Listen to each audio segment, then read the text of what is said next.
이 아침 함께 읽을 하나님 말씀 민수기 30장 1절에서 5절 말씀입니다. 민수기 30장 1절로 5절 말씀을 우리 자막을 통하여서 또 펴신 성경을 통하여서 하나님의 말씀을 함께 읽겠습니다. 모세가 이스라엘 자손 지파의 수령들에게 말하여 이르되 여호와의 명령이 이러하니라. 사람이 여호와께 서원하였거나 결심하고 서약하였으면 깨트리지 말고 그가 입으로 말한 대로 다 이행할 것이니라. 또 여자가 만일 어려서 그 아버지 집에 있을 때에 여호와께 서원한 일이나 스스로 결심하려고 한 일이 있다고 하자. 그의 아버지가 그의 서원이나 그가 결심한 서약을 듣고도 그에게 아무 말이 없으면 그의 모든 서원을 행할 것이요 그가 결심한 서약을 지킬 것이니라. 그러나 그의 아버지가 그것을 듣는 날에 허락하지 아니하면 그의 서원과 결심한 서약을 이루지 못할 것이니 그의 아버지가 허락하지 아니하였은즉 여호와께서 사하시리라. 아멘. 오늘은 이 서원에 대한 말씀이 민수기 30장에 기록되어 있습니다.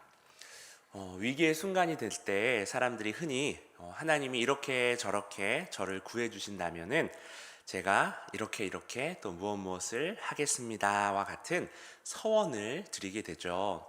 우리 아이들이 또 학생들이 시험을 앞두고 하는 이 성적을 위한 벼락치기 서원에서부터 또 인생의 큰 문제를 앞두고 작정 기도를 하면서 하는 서원까지 지금도 서원은 우리 가까이에 있는데요.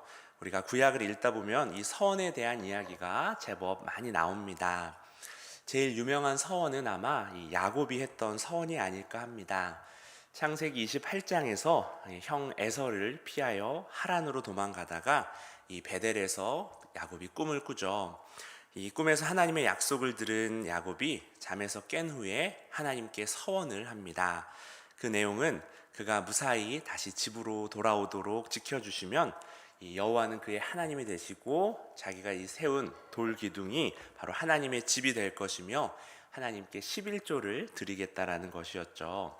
하나님께서 이 서원을 들으셨고 또 후에 야곱에게 이 서원을 상기시켜 주시기까지 합니다.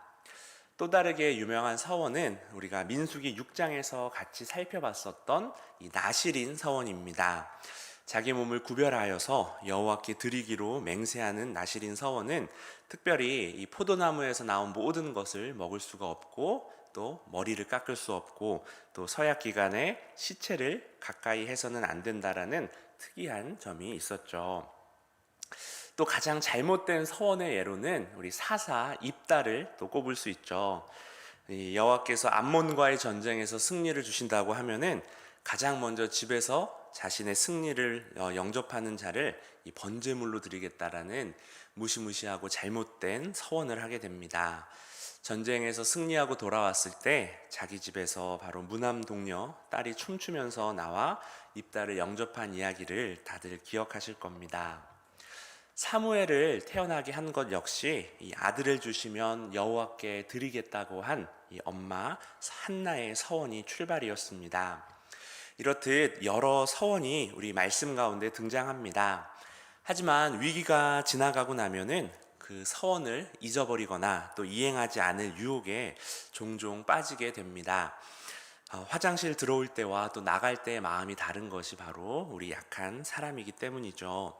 그래서 구약은 이 서원을 이행하지 않는 것을 엄격하게 경고를 합니다. 전도서 5장 4절 말씀을 보면은 내가 하나님께 서원하였거든 갚기를 더디게 하지 말라. 하나님은 우매한 자들을 기뻐하지 아니하시나니 서원한 것을 갚으라고 기록되어 있습니다. 여러분, 또 서원에는 서원제라고 하는 서원의 화목제를 반드시 함께 드리라고 합니다. 서원이 응답되면은 이 서원자가 약속한 것을 이행하며 바치는 제사가 바로 서원제인데요. 이 한나가 사무엘이 태어나고 나서 젖을 뗀 후에 그를 데리고 여호와의 전으로 올라갈 때 이 수소 3마리와 또 밀가루 한 에바와 포도주 한 가죽 부대를 가지고 올라간 것을 생각하시면 됩니다. 이 서원제에 대한 이야기도 제사 규정이 나올 때마다 자주 등장합니다. 왜냐하면 우리가 잘 알고 있는 화목제라는 것이 바로 감사제와 자원제와 함께 이 서원제까지 해서 세 가지로 이루어져 있기 때문인데, 민수기 우리 바로 전 29장 39절에도 우리 장막절 제사제도에 대해 설명하면서 또한 짧게라도 이 서원제에 대해서 또 언급하고 있습니다.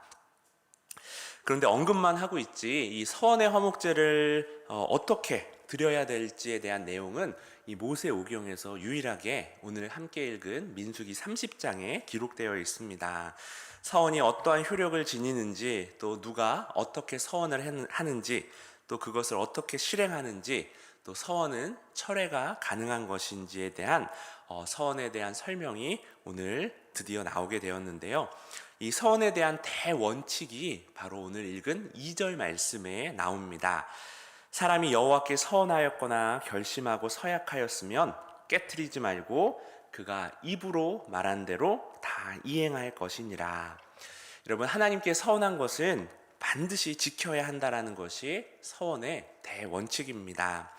서원은 이 하나님께 자원하면서 드리는 헌신이며 또 감사입니다.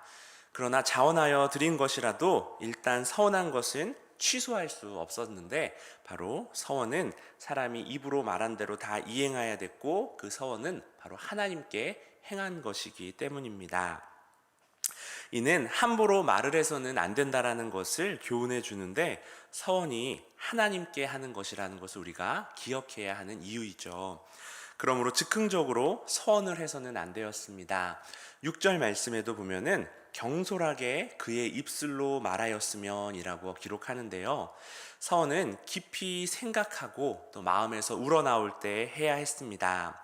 여러분, 하나님께서는 우리에게 헌신을 강요하지 않으십니다. 그러나 우리가 만약 서원을 했다라면은 반드시 지켜야 하는데, 우리 신실함은 우리 하나님의 성품이기 때문이고, 또한 하나님의 자녀인 우리 역시 갖춰야 될 성품이 바로 신실함이기 때문입니다.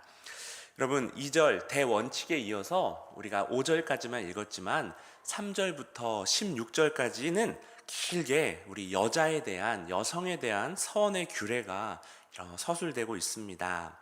남자의 서원인 경우에는 심플하게 2절 말씀으로 끝났는데, 이 여자가 서원했을 경우에는 그 이행의 여부는 최종적으로 아버지나 또한 남편이 결정했다라고 기록되고 있습니다. 서로 서원을 이행하지 않으면은 일반적으로 우리가 벌을 받았는데, 이 아버지나 또 남편이 허락하지 않아서 서원을 지키지 않는 경우에는 이에 대한 책임에서 면제될 수 있다라고 기록합니다.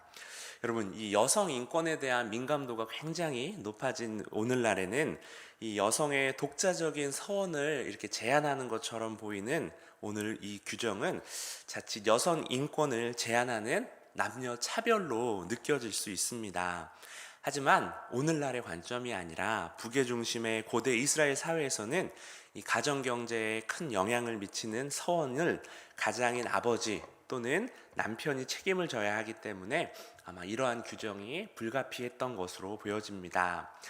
여러분, 혹시 유교의 가르침 중에 3종 지도라고 혹시 들어보셨나요?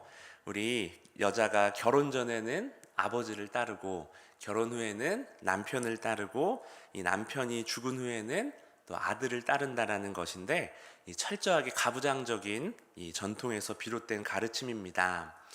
요즘 때에는 또 청년부에 가서는 감히 이 3종 지도의 3도 쉽게 꺼낼 수가 없을 텐데요. 이 여성 서원에 관한 율법 규정 역시 이 아버지를 따르고 또 남편을 따른다는 이 3종 지도와 유사해 보이지만 그 의미가 전혀 다르다라는 것을 한번 살펴보려고 합니다. 3절부터 이어지는 이 여성 서원에 대한 규율을 자세히 살펴보면은 이 어린 여자나 또 결혼한 여자나 이 여자가 서원한 경우에 또 동일하게 이 서원은 당연히 지켜져야 했습니다. 여자의 서원도 반드시 지켜져야 한다라는 기본적인 원칙은 이 남자의 서원과 동일합니다. 하나님은 남자와 여자를 차별하지 않으시고 동일하게 사랑하시고 이 서원의 이행 측면에 있어서도 동일하게 반응하시죠. 다만 이 시대적인 상황, 가부장적인 질서 때문에 이 여성의 서원에 대해서는 예외적인 규정을 조목조목 세세하게 두셨습니다. 그 당시 여자는 결혼 전에는 아버지의 보호 아래 있었고 또 결혼 후에는 남편의 보호 아래 있었습니다. 이 여자의 독립적인 지위가 보장될 수 없었던 시대였기 때문에 여자가 본인이 서원한 것을 이행할 수 없는 상황이 어쩔 수 없이 발생할 수 있었죠. 그래서 하나님이 예외 조항을 두신 것입니다. 여자가 서원을 했더라도 이 아버지나 남편이 그것을 허락하지 않을 때 그 죄가 고스란히 그 여자에게 돌아가지 않을 수 있도록 하나님이 여성의 서원에 대해서만큼은 예외를 두셨습니다. 이것은 하나님이 여성 소원을 소홀하게 여기신 것이 아니라 서원을 하는 여성들을 사랑하셔서 그 시대 가운데 보호하고자 하신 은혜였습니다. 여자도 마땅히 서원을 지켜야 하지만 그 서원 때문에 가정의 질서와 또 평화가 깨지거나 특히 여성 본인이 곤란한 상황에 처하게 될 수 있었던 여러 상황들을 고려하셔서 하나님은 그들을 배려해 주셨습니다. 이런 배려를 보며 우리 하나님의 세심하심을 저는 느끼는데, 여러분 레위기 12장에도 보면은 이 산모를 깨끗하게 하는 정결 예식이 기록되어 있거든요. 근데 아들을 낳으면은 7일간 부정하고 33일 동안 집안에 머물게 되어 있습니다. 7일간 부정하고 33일간 집안에 머물게요. 그런데 딸을 낳으면은 7일에 2배, 또 33일에 2배인 14일간 부정하고 66일간 집안에 머물러 있어야 합니다. 이것만 놓고 보면은 아니 딸 낳았다고 2배나 더 부정하다고 너무한 거 아니냐라고 우리가 생각하기가 참 쉬운데, 여러분 산모 입장에서는 이 딸을 낳은 것이 본인의 몸을 회복하고 쉬는데 훨씬 더 용이합니다. 14일 더하기 66일, 거의 80일 가까운 시간 동안 여러 가지 집안일에서 해방될 수 있을 뿐만 아니라 남편을 비롯해서 집안 사람 모두에게서 격리되어서 쉴 수 있는 시간을 공식적으로 확보할 수 있기 때문입니다. 이 아들을 선호하는 문화 가운데에서 이 딸을 낳아서 어떻게 보면 더 눈칫밥을 먹을 수 있는 산모를 배려하시는 우리 하나님을 저는 느낄 수 있습니다. 여러분, 이렇게 하나님은 작고 또 연약한 자들의 신음과 소리에도 귀를 기울이시는 선하신 분이심을 우리는 깨닫게 됩니다. 여러분, 만일 여자가 서원할 때 이 아버지나 남편이 듣고 아무런 반응을 하지 않았다라면은 그 서원은 반드시 지켜야 했습니다. 아내나 딸의 서원을 들은 순간이나 그 당일에 남편이나 또 아버지가 거부한 경우가 아니라면은 그 서원은 즉시 효력을 발휘하게 되는 것이죠. 그런데 시간이 지난 다음에 남편과 아버지가 그 서원을 취소하게 된다라면은 그 책임이 이제는 여자에게 있는 것이 아니라 아버지나 남편에게 돌아가게 됩니다. 그래서 그 죄를 아버지와 남편이 담당하게 되는 것이죠. 하지만 이 과부나 또 이혼해서 홀로 사는 여인의 경우에는 이 서원의 책임을 스스로 지고 반드시 서원을 이행해야 했습니다. 여러분, 이렇게 자세하게 또 세세하게 이런 조항들을 하나님께서 두시는 까닭은 서원이 하나님과의 약속이기 때문에 반드시 지켜야 한다는 것을 강조하면서도 또 아버지나 남편이 딸이나 아내의 서원에 동참해서 그 서원을 보증하고 끝까지 지킬 수 있도록 후원하게 하는 의미로 우리가 이해할 수 있지 않을까 합니다. 한나가 사무엘을 하나님께 바치기로 했다라는 서원을 우리 남편인 엘가나에게 이야기했을 때 엘가나가 동의하고 그 서원을 이루어질 수 있도록 옆에서 함께 했던 것을 통하여서 우리가 참 남편과 아내가 하나 되어서 그 서원을 지켜갔었던 좋은 본보기로 생각할 수 있습니다. 이렇게 남자의 서원이든 여자의 서원이든 모든 서원은 우리 하나님 앞에서 한 것이고 그 서원은 반드시 지켜져야 한다는 것을 잊어서는 안 되었던 것을 오늘 이스라엘 백성에게 하나님께서는 말씀하십니다. 여러분, 민수기 21장에서 이스라엘은 가나안 족속을 멸절시키겠다라고 하나님께 서원했습니다. 2절 말씀에 보면 이스라엘이 여호와께 서원하여 이르되 주께서 만일 이 백성을 내 손에 넘기시면 내가 그들의 성읍을 다 멸하리이다라고 21장에서 서언했는데요. 이제 이스라엘은 요단강을 앞에 두고 이때 가나안 정복 전쟁에 본격적으로 돌입하기 직전입니다. 하나님과 이스라엘 사이의 언약 관계가 여러분 흔히 우리 아빠와 자녀, 아버지와 자녀 아니면은 신랑과 신부, 바로 남편과 아내의 관계에 우리가 비견되고 있습니다. 여호와께서 이스라엘에게 행한 그 선에 대하여서 침묵하셨다라는 것은 우리 이스라엘의 정복 전쟁을 승인하셨다라고 의미할 수 있죠. 동시에 이스라엘은 이 가나안 정복의 서원을 엄격히 이행해야만 함을 의미합니다. 이 가나안 입성을 준비하는 이 시점에서 이 서원을 지키는 것, 서원을 이행하는 것의 중요성을 언급하는 것은 이 이스라엘이 언제나 우리 언행 심사에서 하나님 앞에 신실하게 그 서원을 지켜야 된다라는 것을 다시금 또 상기시켜 줍니다. 여러분, 마지막으로 우리 서원을 자신의 욕망을 실현시켜주는 도구로 사용하지 않아야 된다라는 점을 생각해보고 말씀을 마무리하려 합니다. 우리 하나님은 약한 자들의 슬픔과 고통을 잘 아셨죠. 또한 자식 없는 한나의 서름과 또 무시의 세월 역시도 잘 헤아려 주셨습니다. 공경과 또한 어려움에 처한 또 가난한 이들의 탄식과 기도를 하나님은 지금도 듣고 계십니다. 절망으로 찌그러지고 또 상실 속에 남지 않도록 우리 인생들에게 원함의 장치를 만들어 주셔서 이 서원을 통하여서 희망의 자리로 초대해 주십니다. 그러나 인간의 소원이 욕심이 되기도 하기에 우리의 서원이 자기중심적인 그런 욕망의 투사가 되지 않도록 우리는 절제하고 또한 조심할 필요가 있습니다. 여러분, 약속은 신중할수록 귀중하죠. 믿음으로 구하고 기도하는 것만큼이나 우리에게 중요한 것은 우리 하나님이 어떠한 분이신지를 우리가 바로 깨닫고 기도하는 것이 아닐까 합니다. 우리의 그릇된 욕망으로 열과 성을 다하여서 기도한다고 해도 그것이 나의 욕망을 이루는 것에 그친다면은 그것은 나를 망가뜨리고 우리 하나님께도 영광이 되지 못할 수 있습니다. 우리를 향한 그 사랑 넘치는 우리 하나님의 마음을 깨닫고 우리 하나님 앞에서 하는 이 서원의 무게를 깊이 생각하면서 행동하는 우리 저와 여러분 되기를 소망합니다. 하나님의 말씀에는 여러분 절대적인 권위가 있죠. 그리고 하나님의 형상으로 창조된 저와 여러분의 이 말에도 권위가 있습니다. 우리 하나님 앞에서 약속한 바를 충실하게 지킴으로 또 하나님을 닮은 백성으로 살아가는 우리 다드림의 모든 귀한 성도님들 되시기를 간절히 기도합니다. 우리 자막을 통하여서 함께 합심 기도문을 읽도록 하겠습니다.